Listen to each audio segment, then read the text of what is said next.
हरिः ओं श्रीमद्वाल्मीकि रामायणे अयोध्याकांडे चतुर्पंचाशः सर्ग। लक्ष्मण और सीता सहित श्री राम का प्रयाग में गंगा यमुना संगम के समीप भरद्वाज आश्रम में जाना, मुनि के द्वारा उनका आतिथ्य सत्कार, उन्हें चित्रकूट पर्वत पर ठहरने का आदेश और चित्रकूट की महत्ता एवं शोभा का वर्णन। ते तु तस्मिन् महावृक्षे उषित्वा रजनीं शुभां विमलेऽभ्युदिते सूर्ये तस्मात् देशात् प्रतस्थिरे। उस महान वृक्ष के नीचे वह सुंदर रात बिताकर वे सब लोग निर्मल सूर्योदय काल में उस स्थान से आगे को प्रस्थित हुए। यत्र भागीरथी गंगा यमुनाभिः प्रवर्तते जगमुस्तं देशमुद्दिश्य विगाह्य सुमहत्वनम्। जहाँ भागीरथी गंगा से यमुना मिलती है, उस स्थान पर जाने के लिए वे महान वन के भीतर से होकर यात्रा करने लगे। ते भूमि भागान विविधान देशांश्चापि मनोहरान अदृष्टपूर्वान् पश्यन्तस्तत्र तत्र यशस्विनः। ये तीनों यशस्वी यात्री मार्ग में जहाँ तहाँ जो पहले कभी देखने को में नहीं आए थे, ऐसे अनेक प्रकार के भूभाग तथा मनोहर प्रदेश देखते हुए आगे बढ़ रहे थे। यथा क्षेमेण संपश्यन् पुष्पितान् विविधान् द्रुमान् निर्वृत्तमात्रे दिवसे राम सौमित्रिमब्रवीत्। सुखपूर्वक आराम से बैठते उठते यात्रा करते हुए उन तीनों ने फूलों से सुशोभित भांति भांति के वृक्षों का दर्शन किया। इस प्रकार जब दिन प्रायः समाप्त हो चला, तब श्री राम ने लक्ष्मण से कहा, प्रयागमभित पश्य सौमित्रे धूममुत्तमम् अग्नेर्भगवत केतुं मन्ये सन्निहितो मुनिः। सुमित्रानंदन, वह देखो, प्रयाग के पास भगवान अग्निदेव की ध्वजा रूप उत्तम धूम से उठ रहा है। मालूम होता है मुनिवर भारद्वाज यही हैं। नूनं प्राप्ता स्म संभेदं गंगा यमुनयोर्वयं तथा हि श्रूयते शब्दो वारिणोर्वारि घर्षचः। निश्चय ही हम लोग गंगा यमुना के संगम के पास आ पहुँचे हैं, क्योंकि दो नदियों के जलों के परस्पर टकराने से जो शब्द प्रकट होता है वह सुनाई दे रहा है। दारुणी परिभिन्नानि वनजय रूपजीविभिः छिन्नाश्चाप्या शमे चैते दृश्यन्ते विविधा द्रुमाः। वन में उत्पन्न हुए फल मूल और काष्ठ आदि से जीविका चलाने वाले लोगों ने जो लकड़ियाँ काटी हैं वे दिखाई देती हैं, और जिनकी लकड़ियाँ काटी गई हैं वे नाना प्रकार के वृक्ष भी आश्रम के समीप दृष्टिगोचर हो रहे हैं। धन्विनौतौ सुखम गत्वा लंबमाने दिवाकरे गंगा यमुनयोः संधौ प्राप्तुर्निलयम मुने। इस प्रकार बातचीत करते हुए वे दोनों धनुर्धर वीर श्री राम और लक्ष्मण सूर्यास्त होते होते गंगा यमुना के संगम के समीप मुनिवर भरद्वाज के आश्रम पर पहुँचे।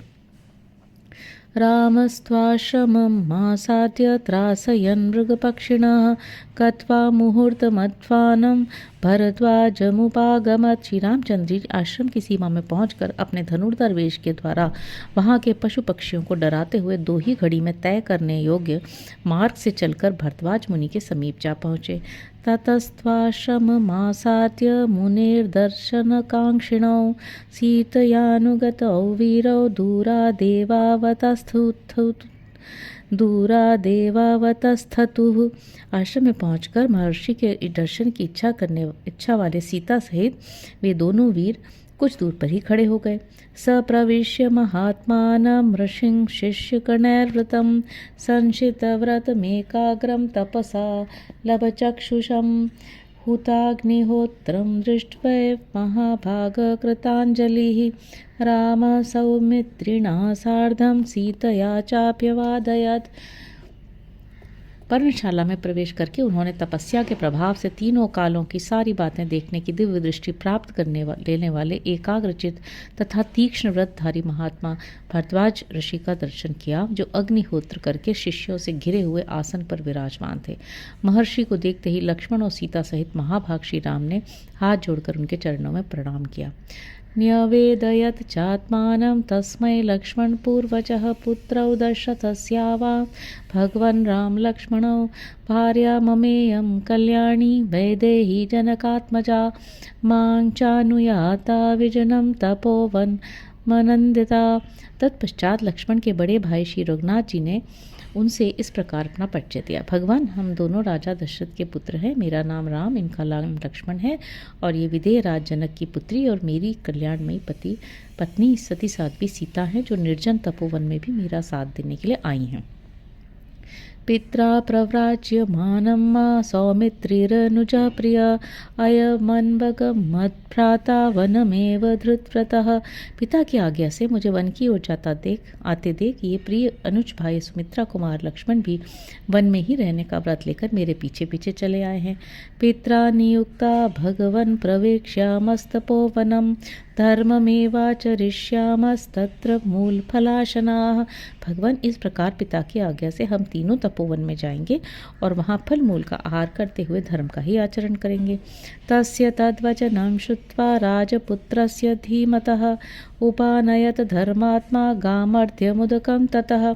परम बुद्धिमान राजकुमार श्री राम का यह वचन सुनकर धर्मात्मा भरद्वाज मुनि ने उनके लिए आतिथ्य सत्कार के रूप में एक गौ तथा अर्घ्य जल समर्पित किए। नाना विधानन् रसान् वन्यमूल फलाश्रयान् तेभ्यो ददौ तप्त तपा वासं चैवाभ्यकल्पयत्। उन तपस्वी महात्मा ने उन सबको नाना प्रकार के अन्न, रस और जंगली फल मूल प्रदान किए। साथ ही उनके ठहरने के लिए स्थान की व्यवस्था भी की। मृगपक्षिभिरासीनो मुनिभिश्च समन्ततः नाममागतमभ्यर्च्य स्वागतेनागतं मुनिः प्रतिगृह्यतुर्तामर्चामुपविष्टं स राघवं भरद्वाजो ब्रवीत् वाक्यं धर्मयुक्तमिदं तदा।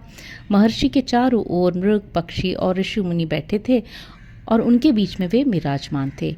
उन्होंने अपने आश्रम पर अतिथि रूप में पधारे हुए श्री राम का स्वागत पूर्वक सत्कार किया। उनके उस सत्कार को ग्रहण करके श्री रामचंद्र जी जब आसन पर विराजमान हुए, तब भरद्वाज जी ने उनसे यह धर्मयुक्त वचन कहा।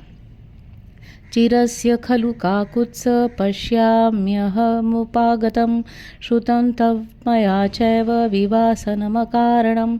ककुत्स कुलभूषण श्री राम, मैं इस आश्रम पर दीर्घ काल से तुम्हारे शुभ आगमन की प्रतीक्षा कर रहा हूँ। आज मेरा मनोरथ सफल हुआ। मैंने ये भी सुना है कि तुम्हें अकारण ही वनवास दे दिया गया है। अवकाशो विविक्तोऽयं महानद्यो समागमे पुण्यश्च रमणीयश्च वसद्भिः भगवान सुखम। गंगा और यमुना, इन दोनों महानदियों के संगम के पास का यह स्थान बड़ा ही पवित्र और एकांत है। यहाँ की प्राकृतिक छटा भी मनोरम है, अतः तुम यहीं सुखपूर्वक निवास करो। एवमुक्तस्तु वचनं भरद्वाजेन राघव प्रत्युवाच शुभं वाक्यं राम सर्वहिते रतः। भरद्वाज मुनि के ऐसा कहने पर समस्त प्राणियों के हित में तत्पर रहने वाले रघुकुल नंदन श्री राम ने इन शुभ वचनों के द्वारा उन्हें उत्तर दिया। भगवन्नित आसन्न पौरजानपदो जनः सुदर्शमिह मां प्रेक्ष्य मन्येह मिममाश्रमम् आगमिष्यति वैदेहीं मां चापि प्रेक्षको जनः अनेन कारणेनाहमिह वासं न रोचये। भगवान, मेरे नगर और जनपद के लोग यहाँ से बहुत निकट पड़ते हैं, अतः मैं समझता हूँ कि यहाँ मुझसे मिलना सुगम समझकर लोग इस आश्रम पर मुझे और सीता को देखने के लिए प्रायः आते जाते रहेंगे। इस कारण यहाँ निवास करना मुझे ठीक नहीं जान पड़ता। एकांते पश्य भगवन्नाश्रमस्थानमुत्तमं रमते यत्र वैदेही सुखार्हा जनकात्मजा। भगवान, किसी एकांत प्रदेश में आश्रम के योग्य उत्तम स्थान देखिए, जहाँ सुख भोगने के योग्य विदेह राजकुमारी जानकी प्रसन्नता पूर्वक रह सके। एतच्छ्रुत्वा शुभं वाक्यं भरद्वाज महामुनि राघवस्य तु तत्वाक्यम अर्थग्राहकमब्रवीत्। श्री रामचंद्र जी का यह शुभ वचन सुनकर महामुनि भरद्वाज जी ने उनके उक्त उद्देश्य की सिद्धि का बोध कराने वाली बात कही। दशक्रोश इतस्तात गिरिर्यस्मिन् निवस्यसि महर्षि सेवित पुण्य पर्वत शुभ दर्शन। तात, यहाँ से 10 कोस की दूरी पर एक सुंदर और महर्षियों द्वारा सेवित परम पवित्र पर्वत है, जिस पर तुम्हें निवास करना होगा। रामायण शिरोमणिकार 10 कोस का अर्थ 30 कोस करते हैं और दश ऐसी व्युत्पत्ति करके एक शेष के नियमानुसार एक ही दश का प्रयोग होने पर भी उसे 30 संख्या का बोधक मानते हैं। प्रयाग से चित्रकूट की दूरी लगभग 28 कोस मानी जाती है, जो उपरयुक्त संख्या से मिलती जुलती है। आधुनिक माप के अनुसार प्रयाग से चित्रकूट 80 मील है। इस हिसाब से 40 कोस की दूरी हुई, परंतु पहले का क्रोशमान आधुनिक मान से कुछ बड़ा रहा होगा, तभी ये अंतर है। गोलाङ्गूलानुचरितो वानरक्षनिषेवितः चित्रकूट इति ख्यातो गंधमादनसन्निभः। उस पर बहुत से लंगूर विचरते रहते हैं। वहाँ वानर और रीछ भी निवास करते हैं। वह पर्वत चित्रकूट नाम से विख्यात है और गंधमादन के समान मनोहर है। यावता चित्रकूटस्य नरशृङ्गाण्यवेक्षते कल्याणानि समाधत्ते न पापे कुरुते मनः। जब मनुष्य चित्रकूट के शिखरों का दर्शन कर लेता है, तब कल्याणकारी पुण्य कर्मों का फल पा लेता है और कभी पाप में मन नहीं लगाता है। ऋषयस्तत्र बहवो विहृत्य शरदां शतं तपसा दिवमारूढ़ाः कपालशिरसा सह। वहाँ बहुत से ऋषि, जिनके सिर के बाल वृद्धावस्था के कारण खोपड़ी की भांति सफ़ेद हो गए थे, तपस्या द्वारा सैकड़ों वर्षों तक क्रीड़ा करके स्वर्गलोक को चले गए हैं। प्रविविक्तमहं मन्ये तं वास भवतः सुखम् इह वा वनवासाय वस राम मया सह। उसी पर्वत को मैं तुम्हारे लिए एकांतवास के योग्य और सुखद मानता हूँ, अथवा श्री राम तुम वनवास के उद्देश्य से मेरे साथ इस आश्रम पर ही रहो। स रामं सर्वकामैस्तं भरद्वाज प्रियातिथिं सभार्यं सह च भ्रात्रा प्रतिजग्राह हर्षयन। ऐसा कहकर भरद्वाज जी ने पत्नी और भ्राता सहित प्रिय अतिथि श्री राम का हर्ष बढ़ाते हुए सब प्रकार की मनोवांछित वस्तुओं द्वारा उन सब का आतिथ्य सत्कार किया। तस्य प्रयागे रामस्य तं महर्षिमुपेयुषः प्रपन्ना रजनी पुण्या चित्राः कथयतः कथाः। प्रयाग में श्री रामचंद्र जी महर्षि के पास बैठकर विचित्र बातें करते रहे। इतने में ही पुण्यमयी रात्रि का आगमन हुआ। सीता तृतीय काकुत्सव परिश्रांत सुखोचितः भरद्वाजाश्रमे रम्ये तां रात्रिमवसत् सुखम। वे सुख भोगने योग्य होने पर भी विष परिश्रम से बहुत थक गए थे, इसलिए भरद्वाज मुनि के उस मनोहर आश्रम में श्री राम ने लक्ष्मण और सीता के साथ सुखपूर्वक वह रात्रि व्यतीत करी। प्रभातायां तु शर्वयां भरद्वाजमुपागमत् उवाच नरशार्दूलो मुनिं ज्वलित तेजसम।